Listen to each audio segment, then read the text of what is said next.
Lecture du livre du prophète Isaïe. Ainsi parle le Seigneur. Voici mon serviteur que je soutiens, mon élu qui a toute ma faveur. J'ai fait reposer sur lui mon esprit. Aux nations il proclamera le droit. Il ne criera pas, il ne haussera pas le ton.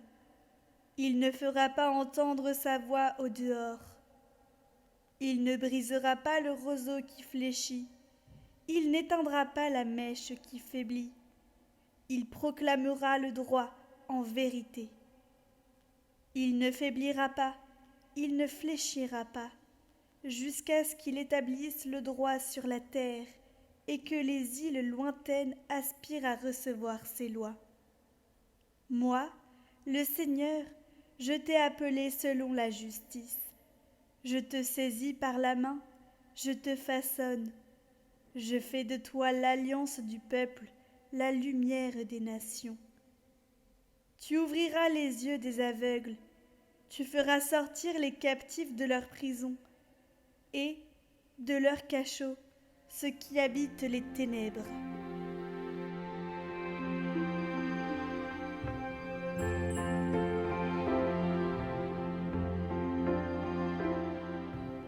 Lecture du livre des Actes des Apôtres. En ces jours-là, quand Pierre arriva à Césarée, chez un centurion de l'armée romaine, il prit la parole et dit : « En vérité, je le comprends. Dieu est impartial. Il accueille, quelle que soit la nation, celui qui le craint et dont les œuvres sont justes. Telle est la parole qu'il a envoyée aux fils d'Israël, en leur annonçant la bonne nouvelle de la paix par Jésus-Christ, lui qui est le Seigneur de tous. Vous savez ce qui s'est passé à travers tout le pays des Juifs, depuis les commencements en Galilée, après le baptême proclamé par Jean. Jésus de Nazareth, Dieu lui a donné l'onction d'Esprit Saint et de puissance. Là où il passait, il faisait le bien et guérissait tous ceux qui étaient sous le pouvoir du diable, car Dieu était avec lui.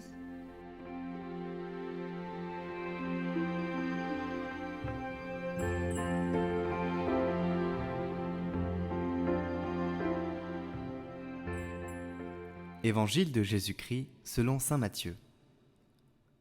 Alors paraît Jésus. Il était venu de Galilée jusqu'au Jourdain, auprès de Jean, pour être baptisé par lui. Jean voulait l'en empêcher et disait : « C'est moi qui ai besoin d'être baptisé par toi, et c'est toi qui viens à moi. » Mais Jésus lui répondit : « Laisse faire pour le moment, car il convient que nous accomplissions ainsi toute justice. » Alors Jean le laisse faire. Dès que Jésus fut baptisé, il remonta de l'eau, et voici que les cieux s'ouvrirent. Il vit l'Esprit de Dieu descendre comme une colombe et venir sur lui. Et des cieux, une voix disait : « Celui-ci est mon Fils bien-aimé, en qui je trouve ma joie. »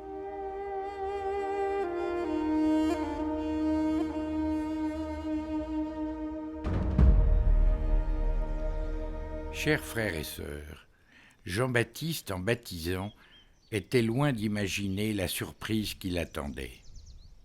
Jésus monte dans les eaux du Jourdain pour se faire baptiser. Quel paradoxe ! Saisi de crainte, Jean le retient. Mais la divine voix du Fils reprend tendrement. Pour le moment, laisse-moi faire. Alors Jean laisse faire et découvre ce qu'il y a de plus grand. Dieu se révèle comme le Dieu en trois personnes, le Père, le Fils et l'Esprit Saint. Voilà ce qui arrive de bien à qui laisse Dieu faire dans sa vie. Dieu se révèle à lui. Désormais, nous recevons le baptême au nom du Père et du Fils et du Saint-Esprit. Ce n'est donc pas pour une certaine conversion que Jésus reçoit le baptême,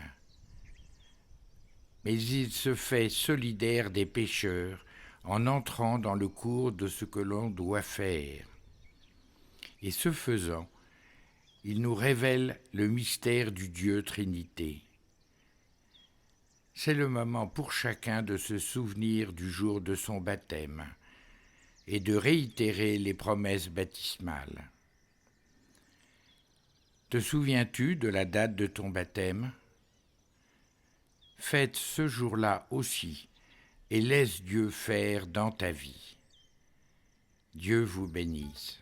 J'ai vu des fleuves d'eau vive, Alléluia, Alléluia, jaillir du côté du temple. Alléluia, Alléluia. J'ai vu la source du temple, Alléluia, Alléluia. grandir en un fleuve immense. Alléluia, Alléluia. J'ai vu des fleuves d'eau vive, Alléluia, Alléluia. jaillir du côté du temple. Alléluia, Alléluia. Tous ceux que lave l'eau vive Alléluia, Alléluia. acclament et chantent ta gloire. Alléluia, Alléluia. Tous ceux que lave l'eau vive, Alléluia, Alléluia. acclament et chantent ta gloire. Alléluia, Alléluia. Ton cœur, Jésus est la source, Alléluia, Alléluia. d'où coule l'eau de la grâce. Alléluia, Alléluia. Alléluia, Alléluia. Alléluia, Alléluia.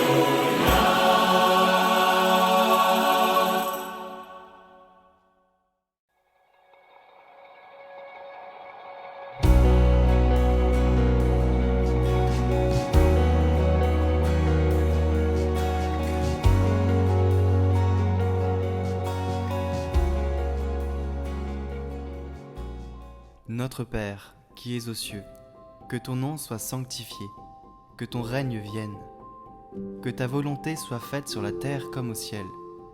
Donne-nous aujourd'hui notre pain de ce jour. Pardonne-nous nos offenses, comme nous pardonnons aussi à ceux qui nous ont offensés. Et ne nous laisse pas entrer en tentation, mais délivre-nous du mal. Amen. Bon Saint Joseph, tu as veillé avec beaucoup d'amour sur Jésus et Marie. Avec eux, tu as souffert de ne pas être accueilli ni logé à un moment où vous aviez besoin d'aide. Tu as toujours eu confiance en la providence du Père du ciel qui t'a confié la Sainte Famille. Il savait que tu veillerais sur elle en prenant tes responsabilités et en faisant tout ce qu'il y avait à faire. Nous te confions notre intention.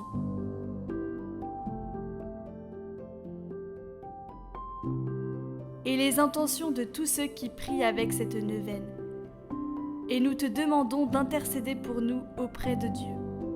Nous rendons grâce à Dieu pour tout l'amour et la joie que nous vivons et partageons en famille et avec nos amis. Protège-nous, fais grandir en nous la foi. Garde-nous toujours aimants, accueillants et priants. Merci d'avance, bon Saint Joseph, pour ton aide. Amen. Je vous salue Marie, pleine de grâce. Le Seigneur est avec vous. Vous êtes bénie entre toutes les femmes, et Jésus, le fruit de vos entrailles, est béni. Sainte Marie, Mère de Dieu, priez pour nous, pauvres pécheurs, maintenant et à l'heure de notre mort. Amen. Je vous salue Joseph, vous que la grâce divine a comblé. Le Sauveur a reposé entre vos bras et grandi sous vos yeux. Vous êtes béni entre tous les hommes, et Jésus, l'enfant divin de votre virginale épouse, est béni. Saint Joseph, donné pour Père au Fils de Dieu, priez pour nous dans nos soucis de famille, de santé et de travail jusqu'à nos derniers jours, et daignez nous secourir à l'heure de notre mort. Amen. Notre Père, aide les familles, celles qui vivent des épreuves, celles qui sont divisées, celles qui sont dans le besoin. Saint Joseph, nous te prions, intercède pour nos familles, afin qu'elle soit dans l'unité et en chemin vers la sainteté. Toi, le Père de la Sainte Famille.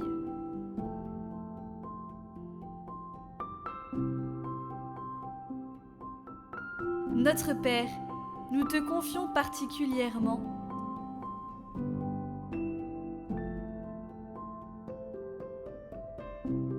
Gloire au Père, et au Fils, et au Saint-Esprit, comme il était au commencement, maintenant et toujours, pour les siècles des siècles. Amen.